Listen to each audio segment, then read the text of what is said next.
প্রিয় দর্শক, আমন্ত্রণ জানাচ্ছি TVN24 এর নিয়মিত আয়োজন টিভি নলেজ দেখার জন্য। সাথে আছি ডাক্তার সজল আশফাক। দর্শক, আপনারা জানেন যে আমাদের অনুষ্ঠানটি নিউ ইয়র্ক থেকে সরাসরি সম্প্রচারিত হচ্ছে।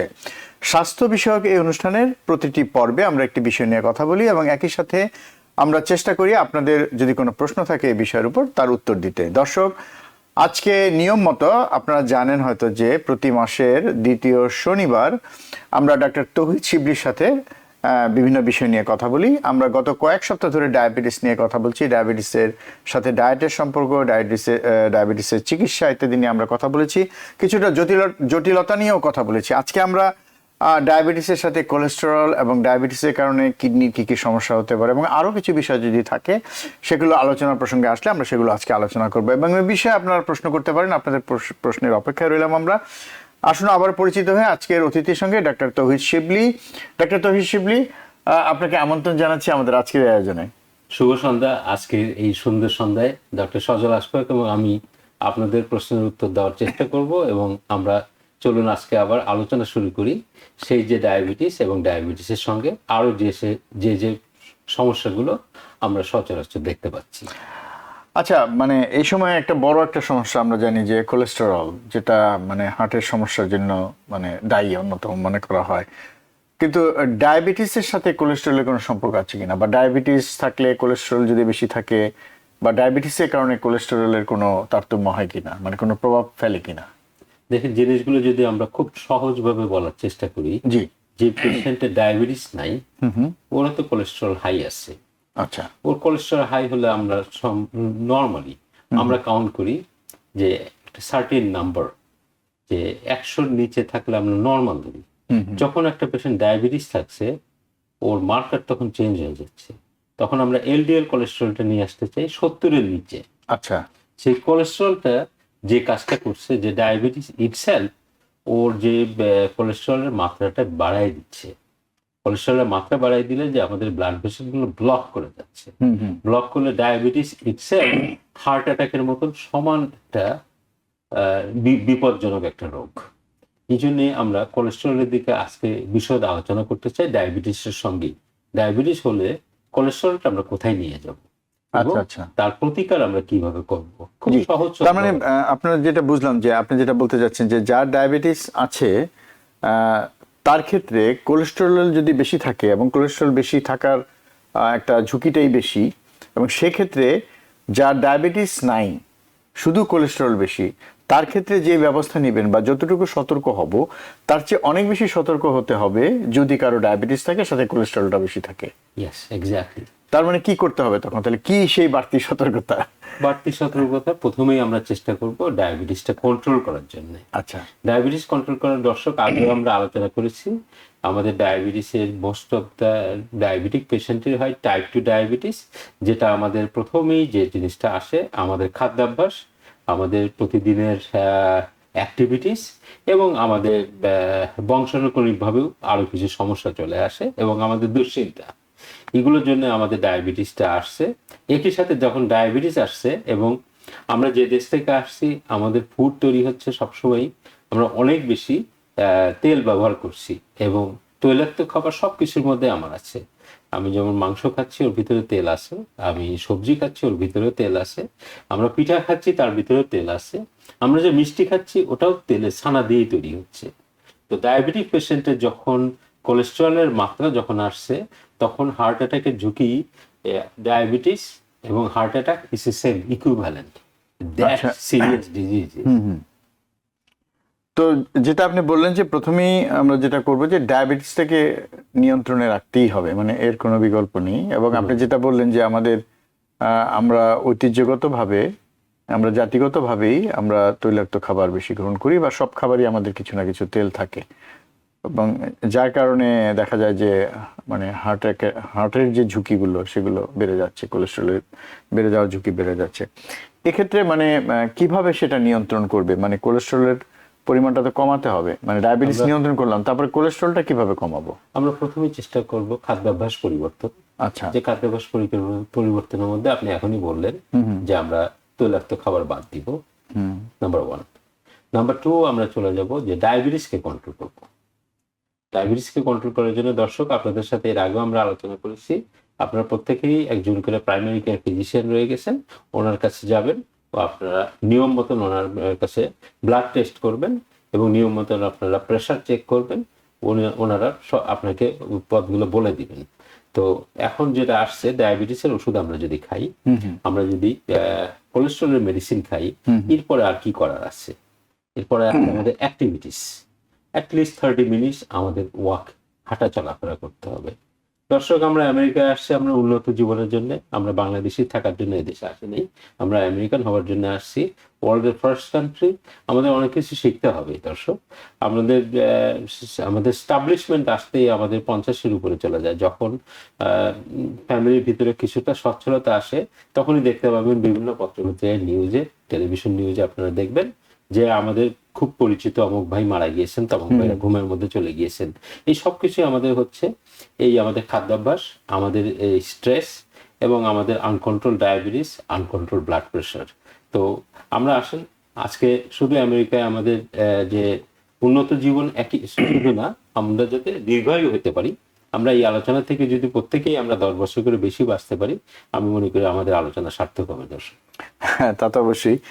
আপনি যেটা বললেন যে প্রথমে মানে খাদ্যাভ্যাস পরিবর্তন, এবং খাদ্যাভ্যাস পরিবর্তনের বিষয়টা আসলেই সেটা কি একটা বড় চ্যালেঞ্জ আমার মনে হয়। কারণ আপনি যেটা বললেন না যে আমরা আমেরিকা এসেছি, আমরা আমেরিকান হয়ে যাব। তো সেই আমেরিকান হয়ে যাওয়া মানে এই না যে অনেকে হয়তো ভাবতে পারেন যে আমরা মানে যেটা আমরা বেশিরভাগ মানুষ যেটা মনে করে যে আমরা পোশাকে আশাকে মানে সংস্কৃতিতে আমেরিকান হয়ে যাব, সেটা তো আসলে হওয়ার দরকার নেই। এখানে খাদ্যাভ্যাস যেই জায়গাটায়, আসল জায়গাটা, জীবনযাত্রার মূল যেই বিষয়টা, সেখানে যদি আমরা আমেরিকান হতে পারি, আমার মনে হয় যে তাতে আমাদের খাদ্যাভ্যাস থেকে আমরা একটু হলে সরে আসতে পারবো। কিন্তু আমরা দেখা যায় যে সেটা না করে আমরা খাদ্যাভ্যাসটা ঠিকই রাখি। এবং আমেরিকানদের মধ্যে তো অনেক বাজে খাদ্যাভ্যাস আছে না, তারা সবসময় চিকেন ফ্রাই খাচ্ছে, তারা অনেক মিষ্টি জাতীয়, তারা অনেকে খাচ্ছে হাই মানে ক্যালোরিযুক্ত খাবার খাচ্ছে। তাদের মধ্যে তো অনেক সমস্যা আছে একটা গ্রুপের মধ্যে। তার ওবেসিটি তাদের একটা বড় সমস্যা। তো দেখা যায় যে, আমি জানি না আপনি আরো ভালো বলতে পারবেন, আমি এইটা বলছি এই কারণে যে আপনি যেটা বললেন যে আমেরিকান হতে যে আমরা আমেরিকানদের মধ্যে যে জিনিসগুলো আসলে স্বাস্থ্যকর না, যে অভ্যাসগুলো আমরা সেগুলি কি অনেক সময় নেই। কিন্তু দেখা যায় যে ভালো অভ্যাস আমাদেরও আছে, আমাদের সেগুলি আমরা নেই না। তো খাদ্যাভ্যাস পরিবর্তনের ক্ষেত্রে আপনি যদি সুনির্দিষ্টভাবে বলেন যে এই জিনিসগুলি আমরা যদি অ্যাডাপ্ট করি এখানকার খাদ্যাভ্যাসের মধ্যে, যেগুলো ভালো। কারণ একটা জিনিস তো সত্য, যেখানে আমরা সারা বছরই কিছু না কিছু সবজি পাচ্ছি, কিছু ফল পাচ্ছি, যেগুলো আসলে অনেক উপকারী। সেটার মধ্যে আমরা দেখা যায় যে আমরা কিন্তু সেগুলিতে অভ্যস্ত না। আমরা কিন্তু দেখা যায় যে সবসময় বেশিরভাগ মানুষই আমরা আমাদের দেশীয় যেসব সবজি আছে আমরা সেটাকেই খুঁজি, এবং সেটাও যদি নিয়মিত খাই সেটাও তো ভালো। তো এক্ষেত্রে আপনি খুবই যদি মানে সুনির্দিষ্টভাবে বলেন যে এই খাবারগুলো আছে, এগুলো আপনারা এইভাবে খেতে পারেন, এবং তাহলে হবে কি মানুষজন আরো বেশি মানে একটা মানে ধারণা পাবে, একটা মানে সুস্পষ্ট ধারণা থাকবে। আমরা যদি ছোট ছোট করে আগে, হ্যাঁ সেটাই। সকালে আমরা ব্রেকফাস্ট করি কি, আমরা বাংলাদেশ থেকে আসছি, আমাদের প্রতিটা বাসায় কিন্তু আমরা যতদিনই আমেরিকায় আসি, প্রতিটা বাসায় আমরা কিন্তু বাঙালি। সেই বাংলাদেশের অভ্যাসটা, ওই মায়ের থেকে যে অভ্যাসটা হয়েছে, ওই অভ্যাসটা আমরা ছাড়তে চাই না। আমরা সকালে উঠে রুটি খাচ্ছি, একটা ভাজি খাচ্ছি, একটা ডিম ভাজি খাচ্ছি, কিংবা সবজি ভাজি খাচ্ছি। ওই যে ভাজিটা তৈরি হচ্ছে, ওর মধ্যে তেল যাচ্ছে দর্শক, তেলটা আমাদের সমস্যা। ওটার সময় যে লবণটা দেওয়া হচ্ছে, লবণটা সমস্যা কেন? হাই ব্লাড প্রেশারের জন্য সমস্যা। আর আমরা রুটির কথা বলছি কেন দর্শক? আমাদের বিরাট একটা অংশ এদেশে আসার পরে, আমি জানি না আমাদের দেশে এখন কি অবস্থা হয়েছে, কিন্তু এখানে যারা আমরা বাংলাদেশিরা রয়ে গেছি, আমাদের প্রায় অধিকাংশই ডায়াবেটিস রয়ে গেছে। ডায়াবেটিসের সমস্যা কার্বোহাইড্রেট কি? আপনার রুটি, ভাত, আলু। আমরা 3টা জিনিস যদি অ্যাভয়েড করতে পারি সকালে, রুটি, ভাত, আলু। এখন প্রশ্ন আছে আমরা খাবো কি? ভেরি গুড, আমরা খেতে পারি ডিমের সাদা অংশ, 3-4টা খেতে পারি আমরা ডিমের সাদা অংশ, দেশে প্রোটিন। যদি কোনো কিডনির বড় সমস্যা না থাকে, তাহলে আমরা পরিমাণ মতন আমরা প্রোটিন খেতে পারি। আমরা বিভিন্ন রকমের ডাল খেতে পারি। ডালটাকে আমরা এমন কিছু করতে পারি যেটাতে আমার তেল খরচ করতে হয় না। যে ডালের আমরা বড়া করতে পারি, যেটা তেলে না ভেজে আমরা এয়ার ফ্রায়ার দিয়ে তৈরি করতে পারি, যে আমাদের এক্সট্রা তেল লাগছে না। তো ওখান থেকে আমরা প্রোটিন পেলাম। ওখানে আমরা কিছু ফ্রুটস অ্যাড করতে পারি, আমরা ব্লুবেরি দিতে পারি, আমরা হানি ডিউ দিতে পারি, আমরা কমলা লেবু দিতে পারি, কমলা লেবু থেকে আমরা সুগার পাচ্ছি। ডায়াবেটিক পেশেন্টে বলে যে আমার সুগার দরকার, ঠিক আছে, আমি সুগার পেয়ে যাচ্ছি ওখান থেকে। খাদ্যাভ্যাস যদি আমরা আগের থেকেই বাসায় তৈরি থাকে, আগে থেকে রাখা থাকে, আমরা ওটা খেতে পারি। আদারওয়াইজ আমরা সকালে যখন কাজের জন্য দৌড়াচ্ছি, আমরা দেখা যায় যে একটা রুটি গরম করে কিছু একটা দিয়ে খেয়ে চলে যাচ্ছি। এটাই আমাদের বড় সমস্যা দর্শক। আপনি আগের দিনই তৈরি করে রাখেন আপনি সকালে কি খাবেন। সকালের খাবার যদি আপনার তৈরি থাকে এবং আপনি যদি লাঞ্চ বাইরে করেন, দর্শক আপনারা ইচ্ছামতো ভাত নেবেন না, ইচ্ছামতো রুটিও নেবেন না। আপনারা কিছু ফ্রুটস রাখেন, আপনারা কিছু ভেজিটেবল রাখেন। এর আগে আমরা ছবি দেখিয়েছি, অনেক রকম ছবি দেখিয়েছি। সেখান থেকে আপনারা কয়েকটা জিনিস পিক করে আপনারা রেখে দেন, আপনারা বাটিতে করে নিয়ে যান, নিয়ে গিয়ে আপনার স্বাস্থ্যকর খাবার খান। সন্ধ্যার সময় আসার পরে একইভাবে আপনারা ভাতের পরিমাণটা যা খাচ্ছেন কমাই দেন, 1/3 ভাত খান, কিংবা রুটি খাবেন 1/3, একই সমান। কিন্তু ভাত এবং রুটি ডায়াবেটিসের জন্য খুবই বড় সমস্যা। ভাত এবং রুটির পরিমাণটা যদি আপনারা কমাই দেন, ওখানে যদি আপনারা সালাদ অ্যাড করেন, আপনারা যত রকম সালাদ আপনারা গুগল করেন, গুগল করে ডায়াবেটিক সালাদ আপনাকে দেখাই দিবে, ডায়াবেটিক ফুড দেখাই দিবে, ডায়াবেটিক ফ্রুটস সব দেখাই দিবে, ভেরি সিম্পল। তো আমরা খাদ্যাভ্যাস এভাবে পরিবর্তন করতে পারি। একই সাথে প্রোটিন আমার কোনো সমস্যা না, দর্শক ভুল বুঝবেন না। আপনারা গরু মাংস খাইতে চান, কোনো অসুবিধা নেই, আপনারা সিদ্ধ করে আপনারা চর্বিটা ফেলে দেন, যতটাকে পারেন আপনারা চর্বি ফেলে দেন। আপনারা চিকেন খাচ্ছেন, তেল খাবেন না, চর্বিটা ফেলে দেন। আপনারা এয়ার ফ্রাই করেন কিংবা গ্রিল করেন, গ্রিল করে আপনারা প্রোটিনটা খান, আর বিভিন্ন রকমের সালাদ খান, আপনারা সবজি খান, তাতে কোনো সমস্যা নেই। কিন্তু সবজির মধ্যে আপনারা তেল দিবেন না। সেটাই। কিন্তু মানে আপনি কি সকালে মানে নাস্তাতে একদমই ভাত রুটি বাদ দিতে বলছেন, না একটু হলেও খাওয়া যাবে? এখন যেখান থেকে আমরা আসছি বা মানে মানে একই তো, মানে মানে আমরা যদি পাউরুটি খাই সেম তো, সেম সেম না মানে। কিন্তু একটা পাউরুটিতে যে পরিমাণ ম্যাটেরিয়াল থাকছে, কার্বোহাইড্রেটের পরিমাণটা কিন্তু অনেক কম, কিন্তু একটা রুটির ভিতরে পরিমাণটা পুরোটাই কার্বোহাইড্রেট, কারণ ওখানে পাউরুটিতে তো ডিমও থাকে। পাউরুটিতে কিন্তু ডিমও থাকে। পাউরুটিতে আমি চাই না যে ওটা একটা প্রসেস ফুড, সেটা একটা দর্শক সমস্যা। এটা ভালো মনে করবেন না। পাউরুটিটাকে সেটা একটা আপনারা যে সমস্যা। বাসায় রুটি তৈরি করছেন কিংবা রুটি কিনে নিয়ে আসছেন, পরিমাণটা কম খান।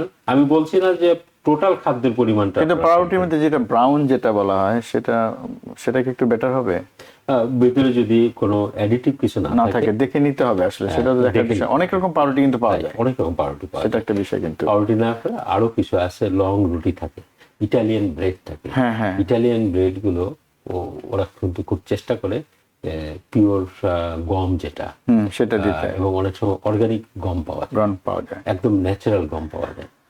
তো ডাক্তার তৌহিদ শিবলি, আমি ভাত এবং রুটি ছাড়তে চাচ্ছি না, মানে সেটাকে জন্য আমি বলতে চাই, তাহলে লো জিআই রাইসের কথা শুনি আমরা, সেটা কি কতটুকু উপকারী হবে এক্ষেত্রে? আমাদের যদি ভাতের অভ্যাস যদি দর্শক আমরা দূর করতে না পারি, অভ্যাস থেকে মানে ধীরে ধীরে আসলে কি আমরা জানি যে এটা থেকে সরে আসা বাংলাদেশি হিসাবে খুব সহজ না, হয়তো ধীরে ধীরে আমরা সরে আসতে পারবো খাদ্যাভ্যাস পরিবর্তন। কারণ এটা তো খুব স্বাভাবিক যে আমাদের পূর্বপুরুষরা যে খাবার খেত আমরা তো সেই খাবার খাই না, বা আমাদের পরবর্তী জেনারেশন কিন্তু একই খাবার খাচ্ছে না। এটা চেঞ্জ হবে, এটা একটা বিষয় কিন্তু আছে, ধীরে ধীরে চেঞ্জ হবে। উল্লেখযোগ্য একটা অংশ বলি যে অনেকেই বলে যে চেঞ্জ করব কিভাবে। তো আমি বেশ কিছু বছর, প্রায় 10 বছর আমি এখানে প্র্যাকটিস করছি। এর আগে আমি যেখানে প্র্যাকটিস করতাম পুরাই আমেরিকান, সাদা আমেরিকান ছিল। তা আমার এখানে প্র্যাকটিস করতে করতে আমি যখন শুরুর থেকে কথা বলা শুরু করছি, তখন বলতো যে খাবো কি। আমি প্রতিদিন বলতে বলতে এখন পেশেন্ট, আমার অনেক পেশেন্ট আছে, 50% পেশেন্ট ওদের ডায়াবেটিস কন্ট্রোলে চলে আসছে, অনেকের ডায়াবেটিস নাই। আপনারা মনে করবেন না দর্শক আপনার ডায়াবেটিস হয়েছে আর ভালো হবে না, আমার অনেক পেশেন্ট আছে যাদের ডায়াবেটিস কমপ্লিটলি ভালো হয়ে গিয়েছে, ডায়াবেটিস নাই। আপনারা যদি আমার এবং আপনার প্রাইমারি কেয়ার ফিজিশিয়ানের গাইড মতন চলেন এবং খাদ্যাভ্যাস পরিবর্তন করেন, কিছু কায়িক পরিশ্রম করেন, রাত্রে ঘুমানোর অ্যাটলিস্ট 3 ঘন্টা আগে আপনার খাবারটা খেয়ে ফেলেন এবং ভাত এবং রুটির পরিমাণটা কমাই দিতে পারে। ডক্টর সজল আশফাক, আপনি আমাকে যেটা বলছেন পরিমাণটা কমাবো, কিন্তু আমরা টোটাল খাদ্যের পরিমাণ কমাবো না, আমরা ওটাকে ফ্রুটস, ভেজিটেবলস এবং অন্য কিছু দিয়ে রিপ্লেস করব, অন্য কিছু দিয়ে আমরা রিপ্লেস করব। আমাদের ক্যালোরি দরকার না। এটা একটা ভালো কথা বলেছেন আপনি যে প্রোটিনে নিষেধ নাই, তো যদি যার গরু মাংস খাওয়া নিষেধ নাই, সমস্যা নাই, খেতে পারেন, মুরগির মাংস তো আছেই, তাই না? তো সেক্ষেত্রে তো আসলে ওইটা তো অনেকে আমরা খাই না কিন্তু পছন্দ করি। হ্যাঁ, আমরা নানা কারণে হয়তো খাই না ভাতটা থাকলে, কিন্তু ভাতটাকে আমরা সরিয়ে দিয়ে যদি ওইটার পরিমাণ বাড়িয়ে দিই, প্রোটিনের পরিমাণ, তাহলে তো আসলে আমাদের আরেকটা সমস্যা হয়ে গেছে দর্শক। আমরা সবসময় মনে করছি যে আমি তো আগে থেকে কম খাচ্ছি, কিন্তু আমার বয়সের সাথে সাথে দর্শক আমরা যেটা করছি যে বয়সের সাথে সাথে আমাদের অ্যাক্টিভিটিস গুলো কমে গিয়েছে। অ্যাক্টিভিটিস কমে গেলে আমাদের ক্যালোরিটা বার্ন হচ্ছে না। আমাদের খাদ্যাভ্যাস কিন্তু একই রয়ে গেছে। আমার যে অভ্যাসটা হয়েছে সেই অভ্যাস কোনোভাবেই কমছে না। তাতে আমার শরীর ওটা জমাই রাখছে। জমাই রাখলে সেটাই হয়ে যাচ্ছে সমস্যা। এখন বলছে যে আমি তো কম খাচ্ছি, এখন আমি কম খাচ্ছি কিন্তু আমি অ্যাক্টিভিটিসও তো আমার কম। অ্যাক্টিভিটিস কম হচ্ছে। এবং দর্শক আরেকটা জিনিস আছে, বিএমআই, বডি মাস ইন্ডেক্স। পেশেন্টের হাইট এবং পেশেন্টের আমরা ওজন থেকে আমরা বিএমআই বের করছি। বিএমআই 20 to 25 রাফলি ধরলে যে এর মধ্যে থাকলেই ঠিক থাকছে। আমার পেশেন্ট বলছে যে আমি তো কম খাচ্ছি, আমি কেন শুকোচ্ছি না। সো প্রবলেম হচ্ছে যে আমরা ওই খাবারটা তো বার্ন করতে পারছি না। খাবার যদি আমরা বার্ন করতে না পারি দর্শক, আমাদের তখন ক্ষুধাকে আমাদের সহ্য করতে হবে। আমরা যদি রোজার সময় আমরা না খেয়ে থাকতে পারি, এবং আমরা প্রায় প্রতিটা মানুষই আমরা রোজার সময় শুকায় যাচ্ছি, কয়েক পাউন্ড করে কমে যাচ্ছে। কারণ ওই যে বিশ্বাস, আমি খেতে পারবো না, আমি আল্লাহর সাথে কমিটমেন্ট হয়েছে, আমি খেতে পারবো না। এখন যদি আপনি বলেন যে আপনার ফ্যামিলির সাথে আপনার কমিটমেন্ট, আপনি মারা যেতে পারবেন না, তাহলে আপনার বডি মাস কমান, আপনি কার্বোহাইড্রেট কমাই দেন, আপনি রাইস কমাই দেন। আচ্ছা, যাই হোক, তো যেটা বলছিলাম যে লো জিআই রাইসের কথা আমরা শুনি বিভিন্ন, আমরা অনেকদিন থেকে আলোচিত, এটাতে কি আসলে একটু কি উপকার আছে? এটা একটা সস্তা প্রকারের একটা অ্যাডভার্টাইজমেন্ট বিক্রি করার জন্য। It's nothing else but this. আপনারা যদি অর্গানিক রাইস খেতে পারেন, অর্গানিক রাইসে মানে তাতে খুব বেশি তারতম্য হবে না। মানে যে মানে লো জিআইতে যেটা বলা হচ্ছে যে সুগারের পরিমাণটা খুব দ্রুত বাড়বে না, হয়তো ধীরে বাড়বে, কিন্তু আলটিমেটলি তো সেই সুগারই আমার শরীরে যাচ্ছে, তাই না? একটা সময় ছিল আমাদের দেশে দেহিবানা চাল, জি, যেটা হোল গ্রেইন, যেটা হচ্ছে হোল গ্রেইনটা আমরা এখানে পাচ্ছি না। আমরা পিওর হোয়াইট রাইস পাচ্ছি। সেটাই, হোয়াইট রাইসটা খুব দ্রুত ব্লাডের মধ্যে শোষিত হয়ে যায়, অ্যাবজর্ব হয়ে যাচ্ছে, এবং সুগার মানে এবং ওই সুগারটা আমার ব্লাডে যাওয়ার পর ব্লাড থেকে আমার সেলে যাওয়াটা খুব কষ্ট হয়ে যাচ্ছে। এবং তো লো জিআইতে যেটা হয় যে হয়তো ধীরে ধীরে যায়, মানে এইটুক বেনিফিট হয়তো, কিন্তু আলটিমেটলি তো যেটা হচ্ছে যে আপনি যেটা বললেন যে আমাকে তো ওটা থেকে সরে আসতে হবে। একটাই জিনিস করতে হবে যে আমাদেরকে এটার সাথে ফাইট করতে হবে। হ্যাঁ, সরে আসতে হবে, এটা ফাইট করতে হবে। আমিও একসময় ভাত খেতাম, অনেক ভাতের পরিমাণ কমাই দিয়েছি। না, আমি ওইটাই শুনতে চাই যে আসলে মানে এই যে আপনি ফাইট করে বেরিয়ে এসছেন, আমার মনে হয় যে অনেকেরই এই সমস্যাটা আছে যে আসলে ভাতটা ছাড়তে পারছেন না বা রুটিটা ছাড়তে পারছেন না। একদিনে হবে না, এটা দীর্ঘদিনের অভ্যাস যেমন হয়েছে, দীর্ঘদিন ধরেই আমাদের চেষ্টা করতে হবে। আজকে চেষ্টা করলে 2 বছর পরে পরিমাণটা অর্ধেক হয়ে যাবে।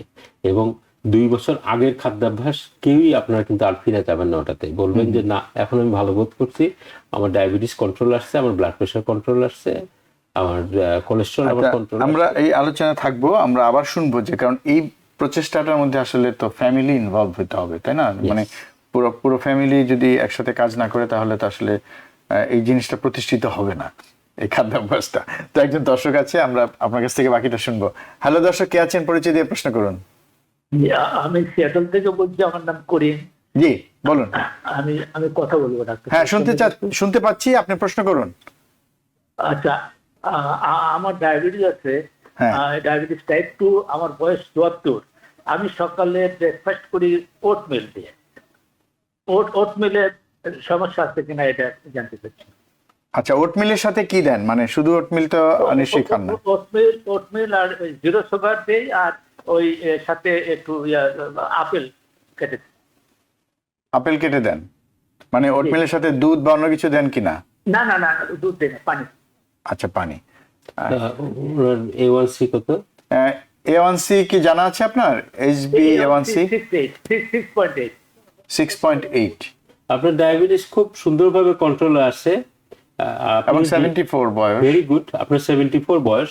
আপনি ওটমিলের সঙ্গে পানি, আপেল কেটে দেই, হ্যাঁ, এই আর জিরো সুগার। আপনার খাদ্যাভ্যাস আমার থেকেও বেটার। আপনাকে আমরা যথেষ্ট পরিমাণে অ্যাপ্রিশিয়েট করছি। দুধ দেই না। না, খুব ভালো। আপনার খাদ্যাভ্যাস, আমাদের যিনি আজকে মানে অতিথি চিকিৎসক আছেন ডাক্তার তৌহিদ শিবলি, আপনার ডায়েটের প্রশংসা করছেন। হ্যাঁ, বলুন বাকিটা। আপনি যে খাবারটা খাচ্ছেন, সকালে আপনি ওটমিল খেলেন, আপনি একটু পানি দিলেন আর একটু জিরো সুগার দিয়েছেন, সাথে কি আর কিছু খাচ্ছেন?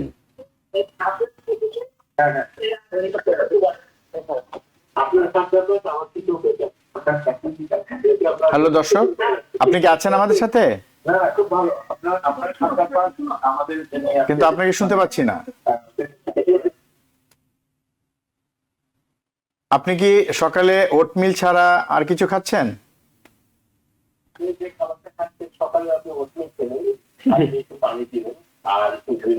হ্যালো জি আপেল দিন, হ্যালো, আপেল আপেল না আর কিছু খান কিনা সকালবেলা? কি আর কিছু খান সাথে, নাকি এটাই শুধুমাত্র ব্রেকফাস্ট?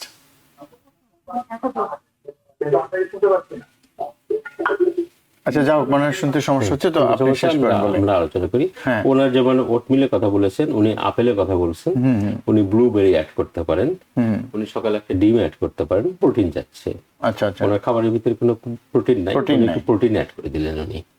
আর সাথে আরো কিছু ফ্রুটস উনি অ্যাড করতে পারেন, ব্লুবেরি ছাড়াও কোনোটা ভালো লাগে, যেমন উনি যেমন নাটস অ্যাড করতে পারেন উনি আচ্ছা, আচ্ছা। সকালে। সো তো ডিমটা যে অ্যাড করবে কি সিদ্ধ ডিম নাকি মানে সিদ্ধ ইজ দ্য বেস্ট। মানে তখন কি কুসুমটা রেখে? কুসুমটা যদি একটা কুসুম খান, কোলেস্ট্রল যদি পরিমাণ Normal মতো থাকে? থাকে, আমি কোনো সমস্যা দেখি না। দেখে আচ্ছা, তার মানে কোলেস্ট্রল যদি স্বাভাবিক মাত্রায় থাকে তাহলে উনি Right. হয়তো পুরো ডিমটাই খেতে পারে। হ্যাঁ, ওনার যদি প্রোটিন আরো বেশি খেতে চান, উনি কারণ সিদ্ধ খেলে যেটা আপনি বলছিলেন যে তাহলে তেলের সমস্যাটা তেলের থাকছে সমস্যা থাকছে না, না। পিওর প্রোটিন চলে যাচ্ছে। তো দর্শক, আপনি আপনার যেটা বললেন ডাক্তার তৌহিদ শিবলি, যে আপনার সকালে ব্রেকফাস্ট খুব সুন্দর, খুব ভালো আছে, আপনি এটার সাথে একটা সিদ্ধ ডিম যোগ করতে পারেন এবং সাথে আরো কিছু ফ্রুটস আপনি যোগ করতে পারেন, যেটা ব্লুবেরি বা অন্য আরো যদি কোনো ফ্রুটস আপনি যোগ করতে পারেন। আপনাকে অনেক ধন্যবাদ আপনার প্রশ্নের জন্য। আরো একজন দর্শক আছেন আমাদের সাথে। হ্যালো দর্শক, কে আছেন? Hello. পরিচয় দিয়ে প্রশ্ন করুন। হ্যালো, জি শুনতে পাচ্ছি, বলুন। আসসালামু আলাইকুম। ওয়ালাইকুম সালাম। আসসালামু আলাইকুম, আমি ডাক্তার সাহেবের সাথে একটু কথা বলতে চাচ্ছি। জি বলেন, আমি শুনছি। হ্যাঁ, হ্যালো। জি আসসালামু উনি আলাইকুম, শুনতেছেন? বলেন। হ্যাঁ আমরা শুনতে পাচ্ছি, আপনার প্রশ্নটা করে ফেলুন। Hello, hello. আমার আমার প্রচুর গ্যাস, এন্ডোস্কোপি এন্ড করোনোস্কোপি ডাক্তার দিছে। আর মাঝে মাঝে শরীরে অনেক ব্যথা, খুব ব্যথা। আমি রাত্রে মোটেই ঘুমাতে পারি না। রাত্রে 3টা-4টা বেজে যায় ঘুমাতে, বুঝছেন? এইটার জন্য আমি কি করতে পারি? আপনার বয়স কত? আমার 60-এর কাছাকাছি। জি, আপনার কি অন্য কোনো সমস্যা আছে? Hypertension, diabetes? না, আমি হাইপারটেনশন করি না। কিডনির সমস্যা, একটা পাথর পাইছে। আচ্ছা, ব্লাড প্রেশার নাই? প্রেশার বর্ডারে। আচ্ছা, ডায়াবেটিস? ডায়াবেটিস নাই মাশাআল্লাহ। এখন আমার ফ্যামিলিতে আছে, আমার হয় ওকে নাই। ওকে। আপনি যে আমাকে প্রশ্ন করেছেন, আপনার প্রশ্নের উত্তরটা দিচ্ছি। যে আপনার সমস্যা বলেছেন প্রচুর গ্যাস তৈরি হয়। আপনি যে খাবার খাচ্ছেন রাত্রে, সেই খাবারটা আপনি কতগুলো জিনিস আপনাকে মানতে হবে, খুব কঠিন এটাকে কন্ট্রোল করা। এই আপনি যে কোলোনোস্কোপির কথা বলছেন, এই কোলোনোস্কোপি করার পরে কিন্তু এই গ্যাসের সমস্যা যাবে না, আমি বলে দিচ্ছি। আমার 100 জন পেশেন্টের মধ্যে দেখা যায় যে ম্যাক্সিমাম এই গ্যাসের সমস্যা যারা বলছে, কোলোনোস্কোপি করার পরে কিছু পাওয়া যাচ্ছে না এবং কোনো সমাধান দিচ্ছে না। আলটিমেটলি পেশেন্ট কিন্তু আমাদের কাছে আসছে না। আপনি যে প্রশ্ন করছেন, আপনি ঘুমানোর অ্যাটলিস্ট 3 ঘন্টা আগে খাবেন। আর দ্বিতীয়ত, আপনি 3-4টা আইটেম আপনি রাখেন, বেশি রাখবেন না। সেই 3-4টা আইটেম খেয়ে আপনি দেখেন যে রাত্রে সমস্যা হয়েছে কিনা। তারপরে যদি সমস্যা হয়ে থাকে, তখন ওই আইটেমটা বাদ দিয়ে আবার অন্য আইটেমে যান। যে আইটেম খাওয়ার পরে দেখবেন যে আপনার গ্যাস হচ্ছে না, আপনি সেই আইটেমে কনসিস্টেন্ট থাকেন। আর একটা জিনিস আছে যে আপনাকে দেখতে হবে যে এই যে গ্যাসটা তৈরি হচ্ছে, ডেফিনেটলি সম্ভবত আপনার গ্যাস্ট্রিকের সমস্যা রয়ে গেছে। আপনি গ্যাস্ট্রিকের ওষুধটা খান, প্রতি রাত্রেই খান গ্যাস্ট্রিকের ওষুধ। এবং আপনি কিছু জিনিস চেষ্টা করবেন অ্যাভয়েড করার জন্য। ভাজা পোড়া ঝাল এগুলো খাবেনই না। চেষ্টা করেন আপনি বয়েল খাবার খেতে, এবং তেল যাতে না যায়, মশলা না যায়, লবণ না যায়। অনেক ধন্যবাদ দর্শক। নিশ্চয়ই আপনি আপনার প্রশ্নের উত্তর পেয়ে গেছেন। দর্শক, সময় হলো বিরতি নেবার। বিরতির পর আবার ফিরে আসবো অনুষ্ঠানে। আশা করি ততক্ষণ আমাদের সাথে থাকবেন। দর্শক, বিরতির পর আবার ফিরে এলাম অনুষ্ঠানে। আপনারা দেখছেন টিভিএন ওয়েলনেস, সাথে আছি ডাক্তার সজল আশফাক। আমাদের আজকের অতিথি নিউ ইয়র্ক থেকে আমাদের সাথে যোগ দিয়েছেন ডাক্তার তৌহিদ শিবলি। আমরা ডায়াবেটিস এবং ডায়াবেটিসের সাথে কোলেস্টেরল, হার্ট ডিজিজ এবং এর সাথে কিডনির সমস্যা, এইগুলো নিয়ে আমরা কথা বলছি। আমাদের সাথে দুজন দর্শক ছিলেন, তাদের প্রশ্নের উত্তর দেওয়া শেষ হয়েছে। আমরা আবার আলোচনায় ফিরে যাচ্ছি। তো তো ডাক্তার তৌহিদ শিবলি, যেটা আমি ফাঁকে প্রশ্ন করেছিলাম যে এই যে খাদ্যাভ্যাসের কথা বলছেন, আমি আসলে এটা এস্টাবলিশ করতে চাই, সেজন্য আপনার সহযোগিতা লাগবে। সেটা বলছিলাম যে এতে তো মানে পুরো ফ্যামিলির একটা সহযোগিতা লাগবে। বাসায় যারা খাবার তৈরি করেন তাদের সহযোগিতা লাগবে, যিনি বাজার করেন তার সহযোগিতা লাগবে, এবং যারা খাচ্ছেন তাদের সহযোগিতা তো লাগবেই। সেটা কিভাবে সম্ভব? সবথেকে বড় সহযোগিতার দরকার যে খাবারটা তৈরি করছেন বাসাতে। জি, বাসায় যখন খাবারটা তৈরি হচ্ছে, ওই খাবারের ভিতরে যদি আমরা লবণ কম দেই, খাবারের ভিতরে যদি আমরা তেল কম দেই, এবং যে খাবারটা তৈরি করছে যদি সেই পার্সন, সেই ভদ্রলোকের ওয়াইফ হোক আর মা হোক বা অন্য কেউ হোক, আমাদের ইউজুয়ালি লেডিরাই আমাদের খাবার তৈরি করে, ওনারা যদি খাবারের মধ্যে তেল না দেন, ওনারা যদি কার্বোহাইড্রেট ভাতটা কমাই দিয়ে রাখেন, সবাইকে যদি উনি দেন যে ঠিক আছে খাবারের আগে আমরা একটু সালাদ খাবো, বিভিন্ন রকমের সালাদের মিক্সড আমরা আগে ছবি দেখেছি, ওই ছবি অনুযায়ী যদি আমরা খেতে পারি, আমাদের লাভটা কি হবে? এই ডায়াবেটিস থেকেই আমাদের হার্ট অ্যাটাক হচ্ছে, এই ডায়াবেটিস থেকে আমাদের কোলেস্ট্রল হাই হচ্ছে, tendency is very high to cholesterol, এবং কোলেস্ট্রলের জন্য যেহেতু এটার জন্য হার্ট অ্যাটাকের পরিমাণ খুব বেশি ডায়াবেটিস হলে আমরা কি করছি, আগেও আমরা আলোচনা করেছি, আমরা এলডিএল কোলেস্ট্রল তখন নর্মালি আমরা 100 নিচে রাখতে চাই, এখন আমরা 70-এর নিচে রাখতে চাই। আরও একটা বড় সমস্যা আছে, ডায়াবেটিক পেশেন্টের সার্টেন টাইম পরে অনেক পেশেন্টের কিডনিটা আস্তে আস্তে অকেজ হয়ে যাচ্ছে, ক্রিয়েটিনিন বেড়ে যাচ্ছে। ক্রিয়েটিনিনটা কি দর্শক? আমাদের খাবারের যে বর্জ্য, সেটা আমাদের কিডনির যে ছাঁকনি যন্ত্র আছে ও ঠিকমতো পরিষ্কার করতে পারে না, না পারলে ওটা জমতে থাকে, জমতে থাকলে কিডনি একসময় আস্তে আস্তে ফেলিওর হয়। কিডনি ফেলিওর পরে যেটা হচ্ছে, আপনারা যদি যান ডায়ালিসিস সেন্টারে, আপনারা তখন বলবেন যে এটা কি শুধু ডায়াবেটিস থেকে এত কিডনি ফেলিওর হচ্ছে? আর সেকেন্ড যেটা, যে আপনারা যাচ্ছেন হার্টের ডক্টরের কাছে, হার্টের ডক্টর বলছে ব্লক আছে, স্টেন্ট করিয়ে দিয়েছি। কখনোই আমরা কেউ চিন্তা করছি না কেন এই ব্লকটা হয়েছে। ওই যে তেলটা দর্শক, ওই তেলটার জন্য আমার ব্লক হয়েছে। ওকে যদি স্টেন্ট পরায় দিয়ে বেঁচে যাচ্ছে, কাউকে কাউকে লাগছে ওপেন হার্ট সার্জারি, আবার কারো কারো আরও অন্য সমস্যা, কমপ্লিট হার্ট ফেলিওর হচ্ছে। দর্শক, আমাদের খাদ্যাভ্যাস পরিবর্তনটা অতি জরুরি। আমরা সুস্থ থাকার জন্য এই আলোচনা করছি একটাই কারণে, আমাদের খাদ্যাভ্যাস পরিবর্তন। যে রান্না করছেন তার জন্য যেমন প্রয়োজন, যিনি বাজার করতে যাচ্ছেন ওনার জন্য ডক্টর সজল আশফাক যে প্রশ্ন, সেটাই মানে আসলে এটাই বেশি দরকার, কারণ এই জিনিসটা আমাদের বড় সমস্যা। আমরা ওষুধপত্র তো পাচ্ছি, উপদেশ আমরা পাচ্ছি, কিন্তু খাদ্যাভ্যাস যদি পরিবর্তন না করি তাহলে তো হচ্ছে না। খাদ্যাভ্যাস এবং কায়িক শ্রম, সেটাতেও না হয় হয়তো অভ্যস্ত হয়ে যাওয়া সহজ, কেউ জিমে গেল, অভ্যস্ত হওয়াটা খুব কঠিন। কয়জন মানুষ জিমে যাচ্ছে? না সেটা যাচ্ছে না, কিন্তু সেটাতে হয় কি না, হ্যাঁ সেটাতে হচ্ছে কি, সে যদি বেরিয়ে পড়ে তাহলে কিন্তু হচ্ছে, কিন্তু খাবারটা তো একটা জটিল প্রক্রিয়া, খাবারের বিষয়টা, এবং খাবারের প্রতি তো সবারই একটা আলাদা আকর্ষণ আছে, কাজে সেটা আমরা যে খাবারগুলো খেতে চাই, আমরা একটা হচ্ছে যে আমরা দেশে থাকা অবস্থায়, আমরা গরিব দেশ থেকে আসছি দর্শক, আমাদের অনেকগুলো খাবার আমরা দেশে খাইতে পারতাম না, এখানে এসে খাবারগুলো আমাদের অনেক সহজভাবে আমরা ওটাকে নিয়ে আসতে পারি। আমরা পরিমাণটা অনেক বেশি খেয়ে ফেলি এবং একটা পর্যায়ে ওই পরিমাণটা আমরা কমাতে চাই না। আমাদের খাবারের পরিমাণটা কমাতে হবে দর্শক। আমরা খাবারের পরিমাণ কমাবো এই জন্যই যে আমরা সুস্থ থাকতে চাই, আমরা হার্ট অ্যাটাক চাই না, আমরা কিডনি নষ্ট চাই না, আমরা হাই ব্লাড প্রেশারও চাই না। তো এইগুলোর জন্য খাদ্যাভ্যাস, আমাদের ডেইলি অ্যাক্টিভিটিস, এবং আপনাদের পারিবারিকভাবে এটার সাথে যুদ্ধ করেন। আপনারা অনেকদিন বেঁচে থাকবেন, সুস্থ থাকবেন, আমার কাছে আসবেন, আমি আপনাদের দেখব, আমাদের বিজনেস ভালো হবে, আপনারাও দীর্ঘদিন বাঁচবেন। যাই হোক, তো এবার যদি বলেন যে এই যে ডায়াবেটিসের সাথে হার্ট অ্যাটাকের সম্পর্ক বা কিডনি নষ্ট হওয়ার সম্পর্ক, এই বিষয়ে যদি একটু ধারণা দেন। ডায়াবেটিস পেশেন্টের কি হচ্ছে, যে ওর কোলেস্ট্রলটা যে ধমনী আছে, ধমনীতে একটা প্লেক তৈরি করে, প্লেক তৈরির টেন্ডেন্সিটা বেড়ে যায় অনেক, তখন জমতে থাকে, জমতে থাকলে যখন একটা সার্টেন নির্দিষ্ট মাত্রার উপরে চলে যাচ্ছে, তখন কি হচ্ছে যে বুকে ব্যথা করছে, শ্বাসকষ্ট হচ্ছে, তখন কি হয় যে আমরা হার্টের ডাক্তারের কাছে পাঠানোর পরে ওনারা অ্যাঞ্জিওগ্রাম করছে, অ্যাঞ্জিওগ্রাম করার পরে বলছে যে ওটা ব্লক ছিল, আমরা ওখানে বেলুন পরাই দিয়েছি। বেলুন পরানো হলো, কিন্তু ওইটা বেলুন পরানো তো পার্মানেন্ট কিছু হলো না, পার্মানেন্টটা হচ্ছে, কিন্তু তারপরেও তো ডায়াবেটিস নিয়ন্ত্রণে রাখতে হবে, বা ডায়াবেটিসের যেটা করা দরকার, ডায়াবেটিস সব সময়ের জন্য নিয়ন্ত্রণে আনতে হবে দর্শক।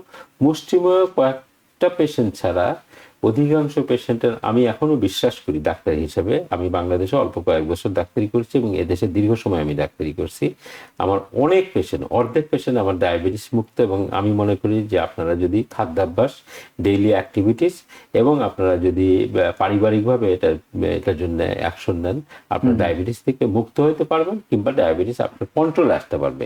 আমরা প্রথমেই চেষ্টা করব A1C 9-এর নিচে নিয়ে আসতে, অনেকেই 9-এর উপরে, 9-এর নিচে নিয়ে আসতে চাবো। এবং এদেশে একটা গাইডলাইনের মধ্যে ইন্স্যুরেন্স কোম্পানি সবসময় চাচ্ছে যে ডায়াবেটিস যাদের 9-এর উপরে আছে তারা রেড মার্কে চলে যাচ্ছে। আমরা চেষ্টা করি, বেশি ঝুঁকিতে পড়ে যাচ্ছে, বেশি ঝুঁকিতে পড়ে যাচ্ছে। আমরা চেষ্টা করছি মানে সেই ঝুঁকিগুলো, যে কিডনি সমস্যা হওয়া, একই সমস্যা, কিডনি নষ্ট হওয়া, হার্ট অ্যাটাকের ঝুঁকি, ব্রেন স্ট্রোকের ঝুঁকি, চোখের পিছনে রেটিনাতে ব্লিডিং হচ্ছে, রেটিনার সামনে যে যেটা মানে ডায়াবেটিক রেটিনোপ্যাথি, অন্ধ হয়ে যাচ্ছে, কিডনি নষ্ট হয়ে যাচ্ছে, ডায়ালিসিস করতে হচ্ছে, হার্ট ব্লক হয়ে যাচ্ছে, ওপেন হার্ট সার্জারি হচ্ছে, মানে সব দিকেই ঝুঁকি বেড়ে যাচ্ছে। তো ঝুঁকির কথা আরো শুনবো, আসলে ঝুঁকির কথা শুনতে তো আসলে ভালো লাগে না। তো একজন দর্শক আছেন, হ্যালো দর্শক, কে আছেন, পরিচয় দিয়ে প্রশ্ন করুন। হ্যালো, আসসালামু আলাইকুম। ওয়ালাইকুম আসসালাম। শিবলি ভাই, আসসালামু আলাইকুম। আমি পারুল বলছিলাম ব্রুকলিন থেকে। তো আপনাকে দেখে অনেক ভালো লাগলো, তো অনেক খুশি হলাম। যাই হোক, তো ভাইয়া আমার প্রশ্নটা হচ্ছে যে আমার যখন কোলেস্ট্রল অনেক হাই, হ্যাঁ, তাহলে আমার কতদিন পর পর ডাক্তারকে যাওয়া উচিত? 3 মাস না 1 বছর? একটু যদি বলেন ভাইয়া ভালো হয়। পারুল, আসসালামু অনেকদিন আলাইকুম। তোমাকে দেখি না, অ্যাটলিস্ট তুমি ফোন করেছো, আমি খুব খুশি হয়েছি। ওয়ালাইকুম সালাম। তো আমি মনে করি যে তোমার প্রতি মাসে একবার করে যাওয়া উচিত। তোমার কোলেস্ট্রল শুধু হয় না, তোমার হয়তো সাথে আরো কিছু সমস্যা থাকতে পারে, আমি জানি না কোন সমস্যা আছে। তোমার যদি হাই ব্লাড প্রেশার থাকে, তোমার ডাক্তার সাহেব ওটা চেক করে দেখতে পারেন। তোমার কোলেস্ট্রল হাই থাকলে এবং ডায়াবেটিস থাকলে নির্দিষ্ট সময় পর পর ব্লাড চেক করলে আমরা দেখতে পারি যে ব্লাডের মধ্যে কোনো পরিবর্তন আসছে কিনা। তো অনেক ধন্যবাদ দর্শক। তো এই দর্শকের এই প্রশ্নের সূত্র ধরে আমি একটা প্রশ্ন করতে চাচ্ছিলাম, যে সেটা হচ্ছে যে কতদিন পরে পরে এই যে যাদের ডায়াবেটিস আছে, যদি ধরেন যে তার একটু কোলেস্টেরলটা হাই বা ক্রিয়েটিনিনটা নর্মাল আছে, হয়তো বর্ডারলাইন নর্মাল, এইসব রোগীদের মানে আপনারা কি সাজেস্ট করেন, কতদিন পর পর তাদের ফলো আপে যাওয়া উচিত? আমি আমার রোগীদেরকে সবসময় বলি যে আপনারা মাসে একবার করে আসবেন। আপনার হাই ব্লাড প্রেশার থাকলে আমি অল্প সময়ের মধ্যে অল্প একটু পরিবর্তন করে ফিক্স করে দিতে পারছি, এবং 3 মাস পর পর আমি ব্লাড ওয়ার্ক করছি। মানে সেটা কি ওষুধের মাধ্যমে, কিছু ওষুধের সহযোগিতা? আপনি তো আর পুরো উপদেশটা তো দিচ্ছেন লাইফস্টাইল চেঞ্জে। ওষুধ ছাড়া তো কাজ করতে পারছি না, মেডিসিন তো অবশ্যই লাগছে, সাথে লাইফস্টাইল এবং ফুড, খাবার। তো ওষুধটা আমরা অল্প সমস্যা হলে অল্পতে হয়ে যাচ্ছে, বেশি সমস্যা হলে বেশি ওষুধ লাগছে। বেশি ওষুধটা আমি সচরাচর পছন্দ করি না, আমি চেষ্টা করি যত কম মেডিসিন দিয়ে সম্ভব। আর 3 মাস পর পর আমরা ব্লাডটা চেক করছি ডায়াবেটিক পেশেন্টের, আমাদের দেখি যে কোনো পরিবর্তন আসছে কিনা।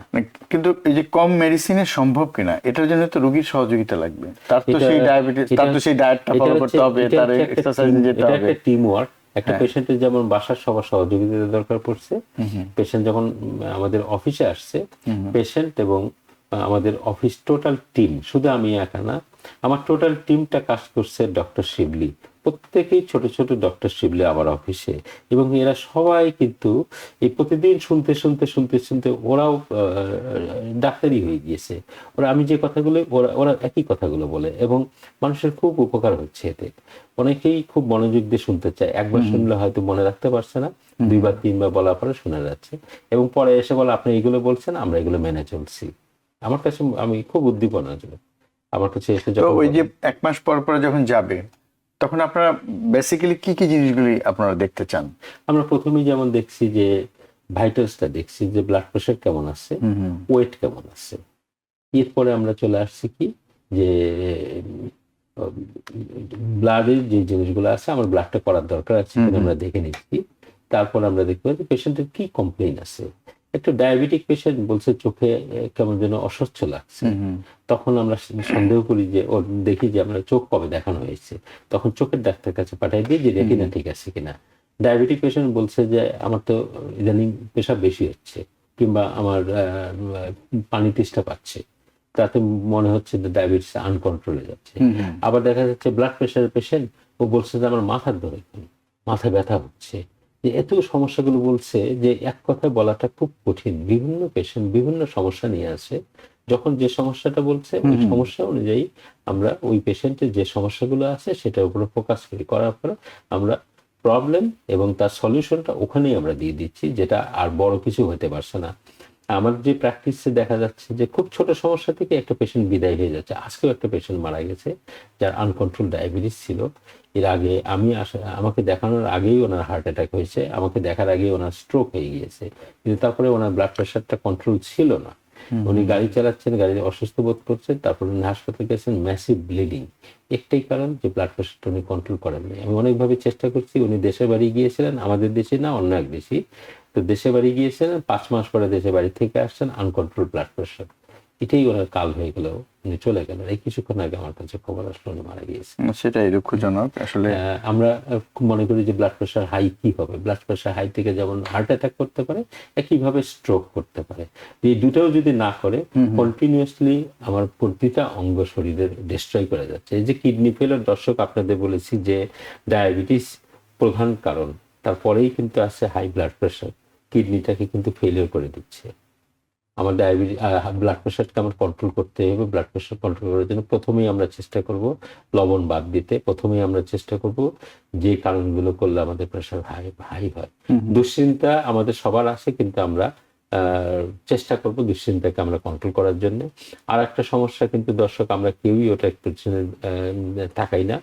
আমাদের প্রতিটা ঘরে ঘরে আমাদের ডিপ্রেশন রয়ে গেছে, প্রতিটা ঘরে ঘরে আমাদের অ্যাংজাইটি ডিসঅর্ডার আছে, প্রতিটা ঘরে ঘরে আমাদের মানসিক সমস্যা রয়ে গেছে। আমরা ভাবছি মানসিক সমস্যা এটা একটা গোপন সমস্যা, বলা যাবে না। না দর্শক, এটা থেকে কিন্তু অনেক বড় বড় সমস্যা হচ্ছে। আমি মনে করি আপনার প্রাইমারি কেয়ারের কাছে যান, গিয়ে আপনি বলেন, ওনার যদি নাও বলে আপনি বলেন যে আমার এই সমস্যা হচ্ছে, আমি কি করতে পারি। আমাদের কাছে সমাধান আছে। আপনারা মুখ খুলবেন, আপনারা আপনাদের সমস্যার কথা বলবেন, নিঃসংকোচে বলবেন, তাহলে আমরা খুব সুন্দরভাবে হেল্প করতে পারবো। সেটাই, মানে মানসিক সমস্যার বিষয়টা এমন যে এটা বলতে চায় না, এই কারণে যে হয়তো ভাবে যে মানে মানসিক রোগী বা আমার কোনো মানসিক সমস্যা আছে, এটাকে আসলে পরিবার এবং তার মানে বৃহৎ পরিবার যদি বলি, তারা হয়তো ভালোভাবে দেখে না, সেজন্য সবাই হাইড করতে চায়। যেটা ডিপ্রেশন, যেটা প্রতি 10টা পেশেন্টের আমি কয়েকটা পেশেন্ট পাই ডিপ্রেশনের। খুব হালকা অবস্থায় যখন থাকে, আমি অল্প হালকা মেডিসিন দিয়ে আমি সমস্যার সমাধান করতে পারছি। শুধু ডিপ্রেশনের সাথে আরো বেশ কিছু জিনিস আছে যেগুলো আমরাই প্রথমে পেশেন্টকে ফেস করি। দর্শক, যদি হার্টের সমস্যা হয় কিংবা যদি কিডনির সমস্যা হয়, আমরা বলছি হার্টের সমস্যা, কিডনির সমস্যা। এখন ডিপ্রেশন যেটা হচ্ছে আমার ব্রেনের সমস্যা হচ্ছে, আপনারা সংকোচ বোধ করবেন না, আপনারা আমাদের কাছে এসে কথা বলেন, আমরা আপনাদেরকে সমাধান দিব। আপনি এবং আপনার পরিবার ভালো থাকবেন, আপনারা সুস্থ থাকবেন, সেটাই আমরা চাই। তো এই বিষয়গুলো তো আসলে বেশিরভাগ মানে চিকিৎসা ব্যবস্থায় তো ইন্স্যুরেন্স কভারেজের মধ্যে থাকে, সবকিছু কভারেজের মধ্যে আমরাই চিকিৎসা দিচ্ছি। আচ্ছা আচ্ছা। ডিপ্রেশনের পেশেন্ট, আমাদের যে ডিপ্রেশনের পেশেন্ট দেখছি, আমরা যদি 100টা ডিপ্রেশনের পেশেন্ট থাকে, খুব মুষ্টিমেয় কয়েকটা ডিপ্রেশনের পেশেন্ট যেগুলো আমরা মনে করি যে এখন সাইকিয়াট্রিস্টের কাছে যাওয়া দরকার আছে। কারণ সমস্যা হয়ে যায় যে আমি জানি না কেন পেশেন্ট সাইকিয়াট্রিস্টের কাছে যেতে চায় না, তো আমরাই চেষ্টা করি তো সেটা করার জন্য, এবং যদি সেরকম কিছু হয় আমরা তখন পাঠিয়ে দিই। সেটাই, মানে যাওয়া দরকার তা তো আসলে যাওয়াই উচিত, এবং পরিমাণটা কিন্তু খুব কম দরকার পড়ে। প্রাথমিকভাবেই চিকিৎসাতেই ওনারা ভালো হয়ে যাচ্ছে। আর প্রত্যেকটা এনকাউন্টারে কি আপনারা মানে কিছু মানে ব্লাড ওয়ার্ক সহ অন্যান্য কোনো পরীক্ষা নিরীক্ষা করেন? আমরা আমাদের প্রতি বছরে একটা অ্যানুয়াল ফিজিক্যাল যখন হয়, আমরা তখন ডিপ্রেশন এবং অ্যাংজাইটি ডিসঅর্ডার চেক করি। আরো কতগুলো জিনিস দর্শক, এটা আজকে ডায়াবেটিসের বাইরে যারা 45 বছর কিংবা তার উপরের পেশেন্টদেরকে আমরা কোলোনোস্কোপির জন্য বলি, এবং ছেলেদের জন্য আমরা বলি যে প্রস্টেটটা চেক করতে বলি। আর মেয়েদের জন্য কতগুলো ম্যান্ডেটরি জিনিস আছে, যে কোলোনোস্কোপি যেটা আমরা ক্যান্সার স্ক্রিন করি, এবং মেয়েদের জন্য ম্যামোগ্রাম 40 বছর কিংবা তার উপরে। ম্যামোগ্রামের সঙ্গে আসছে আমরা প্যাপস্মিয়ার করি, প্যাপস্মিয়ারটাও আমরা ক্যান্সার স্ক্রিনিং করছি। এই জিনিসগুলো দর্শক খুবই জরুরি। এবং যাদের ডায়াবেটিস আছে, প্রতি বছর মাস্ট একবার চোখের ডাক্তার, চশমার ডাক্তার না, চোখের ডাক্তার, অপটোমেট্রিস্ট না, রিয়েল চোখের ডাক্তার, চোখ ডাইলেট করে ওনারা রেটিনাটা চেক করছেন, রেটিনাতে কোনো সমস্যা আছে কিনা, মাস্ট একবার চোখের। এটা আমরা সবসময় চেক করছি যে ইউরিনের ভিতরে কতটুকু প্রোটিন যাচ্ছে, আমরা প্রোটিন হয়েছে কিনা আমরা সেটা চেক করি। প্রোটিনের হলে তার জন্য খুব সিম্পল মেডিসিন দিয়ে আমরা ওটার সমাধান করছি। এগুলো দর্শক খুবই জরুরি। আপনার অ্যানুয়াল স্ক্রিনিংটা খুব খুব জরুরি, এবং কিছু পেশেন্ট আছে আমি কোনোভাবেই ওনাদের কনভিন্স করতে পারি না। ওনারা ম্যামোগ্রাম করতে চান না, ওনারা কোলোনোস্কোপি করতে চাচ্ছেন না, ওনারা প্যাপ স্মিয়ার করতে চাচ্ছেন না। ভীষণ জরুরি দর্শক। এই ক্যান্সার স্ক্রিনিং দিয়ে আমরা অনেক ক্যান্সার রোগীকে ধরতে পারছি। এবং আপনারা আপনাদের প্রাইমারি কাছে যান, আপনাদের দীর্ঘায়ু হন, ওনাদেরকেও আপনি হেল্প করেন, আপনি নিজেকেই হেল্প করবেন। আমরা ভালো থাকবো, আপনারা ভালো থাকবেন। সেটাই, মানে এখানে যে জিনিসটা হয় অন্য জায়গায়, মানে আমাদের দেশে যেটা হয় যে রুগীদের নিজের থেকে সচেতন হতে হয় যে আমার এই পরীক্ষাগুলো করার, যে স্ক্রিনিং টেস্ট যেগুলো আপনি বললেন যে পুরুষের এবং নারীদের ক্যান্সারের স্ক্রিনিং টেস্ট সহ অন্যান্য পরীক্ষা নিরীক্ষা যেটা অ্যানুয়াল চেক আপের মধ্যে আছে, কিন্তু এখানে তো প্রাইমারি কেয়ার ফিজিশিয়ানই তাকে বলছেন করতে, তাই না? মানে আপনাদের ইন্স্যুরেন্স, সেটা আপনারা মেডিকেড হোক কিংবা আপনার প্রাইভেট ইন্স্যুরেন্স হোক, প্রতিটা ইন্স্যুরেন্সের গাইডলাইন রয়ে গেছে। আমরা যদি ওই কাজগুলো না করি, ওদের ওখান থেকে আমাদের কাছে লেটার আসে কিংবা ইমেল আসতে থাকে যে এই পেশেন্টের এটা বাদ রয়ে গিয়েছে। দিস ইজ এ ইউনিক একটা কান্ট্রি দর্শক। America is a great country. আমরা যদি সেভাবে চিন্তা করি, এই দেশে আসাতে আমাদের যেমন অর্থনৈতিক সচ্ছলতা আসছে, আমরা শারীরিকভাবে সুস্থ থাকছি, এবং আমরা মনে করি যে আমেরিকা থেকে আমরা অনেক কিছু শিখছি। এই দেশের প্রতি আমরা অনেক কৃতজ্ঞ, এবং আমরা চাই যে এদেশে ভালো জিনিসগুলো আমরা রপ্ত করি, আমাদের ফিউচার জেনারেশনটা আরো উপরে উঠুক আমাদের থেকে, এবং আপনারা সবাই সুস্থ থাকলেই আমরা ভালো থাকবো। সেটাই। আমি আজকে আমার মনে হয় যে আপনার ওই যে কথাটা আপনি বললেন শেষ ভাগে, যে অ্যানুয়াল চেক আপ, এবং অ্যানুয়াল চেক আপে একটা বার্ষিক যে পরীক্ষা নিরীক্ষা করেন আপনারা যে উপদেশটা দেন রুগীদের, সেই পরীক্ষা নিরীক্ষাগুলির মধ্যে আপনাদের অবজারভেশন হচ্ছে যে অনেকগুলো পরীক্ষায় রুগীরা করতে চান না, বিশেষ করে খুবই গুরুত্বপূর্ণ কোলোনোস্কোপি, ম্যামোগ্রাম, তো এইগুলি করতে চান না। আমার মনে হয় যে এই পরীক্ষাগুলো, ক্যান্সারের যে স্ক্রিনিং টেস্ট বা অন্যান্য রোগের যে স্ক্রিনিং টেস্ট, যেটা বছরে একবার করে করা হচ্ছে, সেটা সবারই করা উচিত। এবং আপনি খুব সুন্দরভাবে বিষয়টা বললেন যে আপনারা বলছেন কিন্তু তারা করছেন না, এটা আসলে দুঃখজনক। তারা হয়তো নিজেরাও বুঝতে পারছেন না তারা কি ধরনের ক্ষতির কে তারা আসলে আমন্ত্রণ জানাচ্ছেন। এটা তো আসলে কাম্য নয়। তো ডাক্তার তৌহিদ শিবলী, অনেক ধন্যবাদ। অনেক গুরুত্বপূর্ণ আলোচনা হয়েছে। আগামীতে হয়তো আবারও অন্য কোনো বিষয় নিয়ে আপনার সাথে আমরা কথা বলবো। আপনি ভালো থাকবেন। দর্শক, আপনার সাথে আমরা চেষ্টা করে যাচ্ছি প্রতিনিয়ত কথা বলার জন্য। যারা যারা প্রশ্ন করেছেন সবাইকেই আন্তরিকভাবে ধন্যবাদ। আপনারা আরো বেশি প্রশ্ন করবেন, আমরা আরো জানতে পারবো যে কি জানতে চান, এবং একটু বিশদভাবেই বলার চেষ্টা করব। আপনারা যদি কোশ্চেনটা আপনারা কাগজে লিখে রাখেন, আরো সহজভাবে উপস্থাপন করতে পারবেন। আমরা খুব অল্প সময়ের মধ্যে আপনাদের প্রশ্নের উত্তর দিতে পারবো। দর্শক, আপনাদেরকে ধন্যবাদ। আশা করছি এই আলোচনা আপনাদের উপকার হচ্ছে। টিবিএন এবং টিবিএন এর পরিবারকে ধন্যবাদ, আপনারা যে আয়োজনটা করে দিয়েছেন আমাদেরকে বসে দর্শকদের সাথে কথা বলার। জি, আপনাকে ধন্যবাদ আবারও। দর্শক, যেটা বলছিলাম যে ডাক্তার তৌহিদ শিবলী যেটা বললেন যে আপনাদের সহযোগিতা লাগবে, আপনাদেরও সচেতন হতে হবে এই পরীক্ষা নিরীক্ষাগুলি করার ব্যাপারে, এবং সঠিক সময়ে সব কাজগুলো আপনাদের করতে হবে। তাহলেই দেখা যাবে কি যে এই যে ডাক্তার তৌহিদ শিবলী একসময় বলছিলেন যে এটা একটা টিম ওয়ার্ক, এবং ডাক্তার রোগীর একটা টিম ওয়ার্ক, পরিবার তো আছেই সাথে, এবং একই সাথে এটা সময় মতো এই কাজগুলি আমরা যদি করতে পারি, তাহলে দেখা যাবে যে আমরা আসলে সবাই আরেকটু সুস্থ থাকতে পারবো, আরো একটু ভালো থাকতে পারবো, এবং সেটা নিশ্চয়ই আমরা সবাই চাই। তো আজকে এখানে শেষ করছি। আগামীতে আবার দেখা হবে অন্য কোনো বিষয় নিয়ে। সবাই ভালো থাকবেন, সুস্থ থাকবেন। আল্লাহ হাফেজ।